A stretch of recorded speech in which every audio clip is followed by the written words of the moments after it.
La filosofía permite un diálogo imposible. Te pasas el día hablando con gente que ya no está y que hablaba para otro tiempo.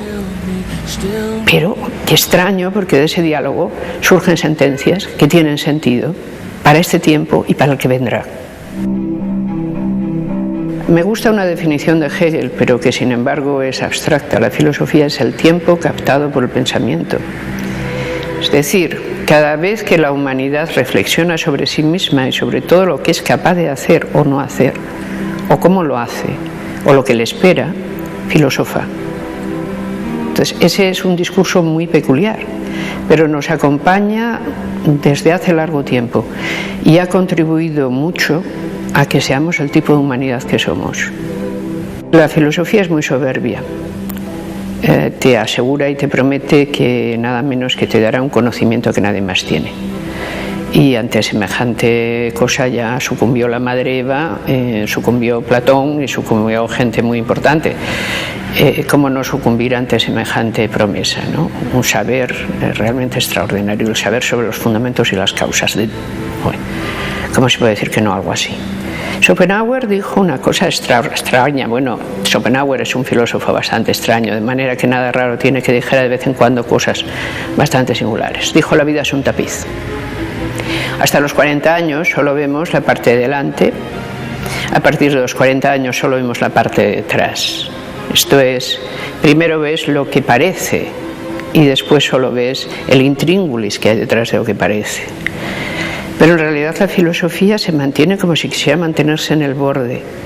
Tiene que explicar lo que es la apariencia y lo que está detrás. Y por qué es pertinente que miremos las cosas por los dos lados.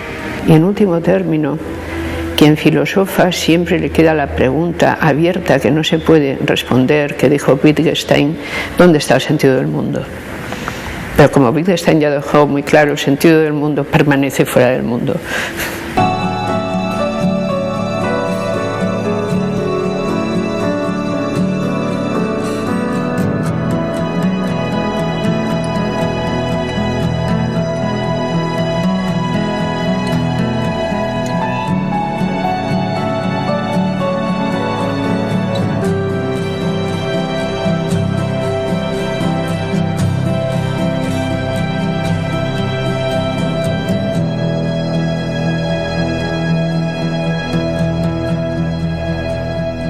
Bueno, yo voy a tomar una definición con la que me siento muy identificada. Es la de una filósofa francesa llamada Michelle Ledoux, que afirma que la filosofía es poner el mundo como la tesis de otro. La filosofía es polémica, pero es como si uno no se pudiera pelear directamente con el mundo. El mundo es algo demasiado indigerible. Con el mundo directamente no se puede polemizar. Se polemiza con el otro, pero se polemiza cuando el otro ha hecho una tesis sobre el mundo. Y a mí me llamó la atención desde pequeña ese poner el mundo como tesis de los filósofos, ¿no? El que los presocráticos hablaran de las 4 causas, las causas últimas de las cosas, pero lo entendí como polémica a través de esa definición de Michelle Ledoux. Es el mundo mal digerido por la otra persona, el mundo malentendido por la otra persona. Y entonces es cuando yo, que quiero restablecer el adecuado conocimiento del mundo, polemizo con esta persona que piensa mal. Y yo quiero que piense bien, y que piense conmigo y que piense bien, y en los términos correctos. Y por tanto la filosofía es filosofía como polémica. No solo diálogo, como se dice, porque hay muchos tipos de diálogo. Diálogo en este sentido preciso. El ejercicio docente de la filosofía es el feedback. La filosofía está para enseñarla, para comunicarla. La filosofía está para que precisamente esa actitud polémica con respecto al mundo y ese querer hacer propuestas sean contrastadas con los demás. Entonces esa comunicación y ese feedback de la filosofía es precisamente la filosofía misma, es lo que la hace posible. Y por tanto la filosofía en ese sentido es enseñanza de la filosofía. En un mundo como este, pues el que tiene la lucha por la libertad, tiene el futuro de la crítica, de la posibilidad de la crítica. Mientras sea posible la crítica del prejuicio, será posible la filosofía. Y mientras sea posible la crítica del prejuicio, tendremos plan para el feminismo. Es decir, que el feminismo y filosofía van en este sentido íntimamente unidos. ¿Qué me sigue turbando? La lucha por la libertad. La lucha por la libertad y la igualdad. Los grandes ideales ilustrados, que lo son de la filosofía y del feminismo. La filosofía tiene que articular propuestas para cambiar el mundo. Yo todavía creo que la filosofía puede hacerlo. En un momento en que estamos, yo creo, todo el mundo, quienes no sintonizamos con la forma en que se están desarrollando las cosas, creo que la filosofía, en la medida en que es crítica y en la medida en que es polémica, podría articularse todavía como propuesta de otro mundo posible.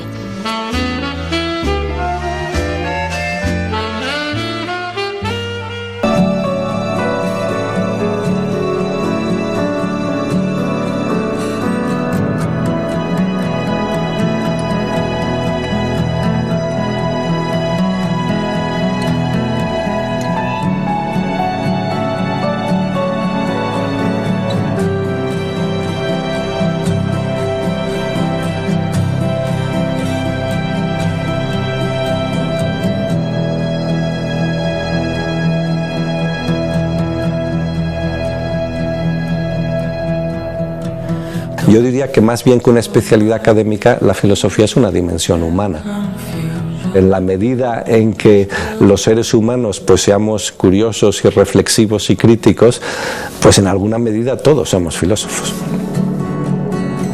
A mí me parece que la gran filosofía con lo que tiene que ver es con las grandes cuestiones que nos importan a todos, ¿no? O sea, qué es la realidad, qué es el universo, qué es el mundo, cómo empezó el mundo, cómo va a acabar, cómo empezó la vida, qué es la vida, qué soy yo, bueno, que ya sé cuándo nací, pero cuándo me voy a morir, y todas estas grandes cuestiones, bueno, ¿qué papel juega la información en la vida, en mi vida, en la sociedad, en el cerebro, en la cultura, en Internet? Pero si uno quiere tener una visión de conjunto del asunto, entonces necesita tener una cierta patente de corso para enfocarlo desde todos los puntos de vista, que es lo que tiene el filósofo. Pero al mismo tiempo, si uno pretende, aunque sea a nivel de aprendiz, hacer gran filosofía, pues uno necesita tener el rigor intelectual que pretende tener la ciencia. Uno necesita ser también un científico. O sea que la gran filosofía es siempre una filosofía, en definitiva, científica, y el tipo de filosofía que a mí me interesa básicamente y que me parece que tiene más sex appeal intelectual es este.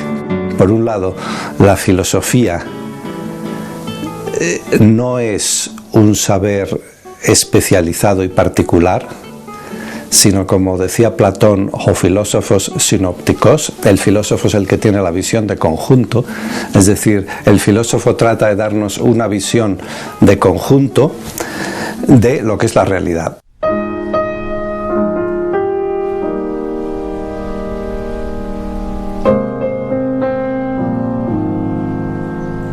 Un maestro filosófico podría ser Aristóteles, porque es el más grande filósofo de la antigüedad y es el padre de todas las ramas y disciplinas filosóficas, lo cual naturalmente no significa que actualmente podamos estar de acuerdo con él en la mayor parte de las cosas que dijo.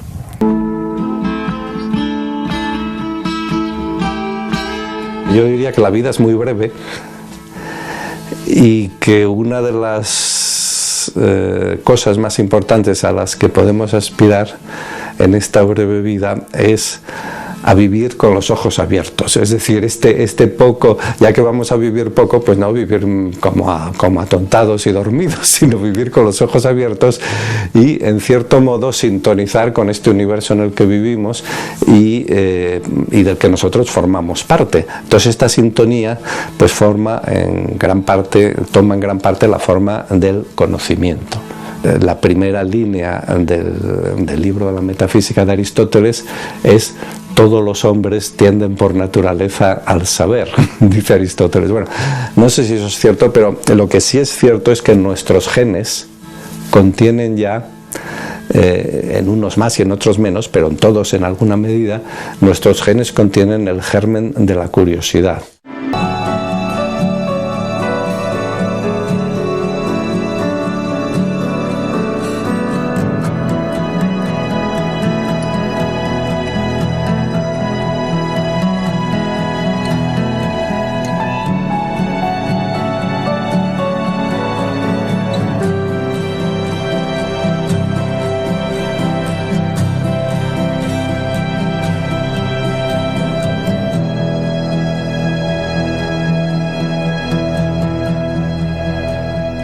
Yo a veces digo que los cubiertos del filósofo o las herramientas del filósofo son los mismos cubiertos que tiene todo el mundo. El cuchillo y el tenedor pues son la razón y el lenguaje. Y con la razón y el lenguaje se pone delante del mundo. Y yo creo que la diferencia entre lo que hace el filósofo y lo que hace en el común de los mortales no es que el filósofo con esos instrumentos, con esos cubiertos, perciba más cosas que los demás. El filósofo no tiene rayos X en los ojos, es decir, no ve más que los demás, ve lo mismo que ven los demás. Lo único que pasa, y yo he utilizado esa expresión alguna vez, es que el filósofo repara en cosas ante las cuales probablemente los demás pasan de largo. ¿En qué tipo de cosas repara el filósofo? Bueno, yo creo que repara en cosas relacionadas con las ideas, quiero decir, con las ideas que empapan la realidad. Putnam planteaba en cierta ocasión una situación imaginaria que creo que era muy ilustrativa. Decía, probablemente si nosotros le planteásemos a cualquier persona, mire, usted puede tomar una pastilla, una especie de Prozac perfecto, y será absolutamente feliz. Será absolutamente feliz, no sufrirá nada, no registrará nada doloroso, etcétera, etcétera. Obviamente eso no se corresponderá con la realidad, pero usted será feliz, ¿vale? O bien puede no tomarla y, bueno, se enterará de la vida tal como es y, claro, tendrá luces, sombras, elementos agridulces, tal. ¿Usted por qué optaría? Y lo más probable es que la mayoría de gente optase por no tomarse la pastilla. Entonces Putnam dice, la filosofía lo que hace es preguntarse por qué preferimos no tomarnos la pastilla. Yo creo que todo lo que contribuya a pensar mejor la realidad es un ámbito en el que el filósofo debería poder decir algo. Por ejemplo, la crítica de las ideas. Las ideas no están solamente en los discursos superestructurales de la universidad, de la literatura, etc. Cuando uno ve la televisión, y ve, es un ejemplo nada más, los valores que están operando allí, lo que se está dando por supuesto que es bueno o es malo, ahí hay una concepción del mundo subyacente. En la medida en que esa es una cuestión, digamos, empapada de ideas, el filósofo debería ser capaz de decir algo respecto a esto. Wittgenstein decía una cosa a propósito del lenguaje que vale también para el pensamiento, ¿no? O sea, los límites del lenguaje son los límites del pensamiento.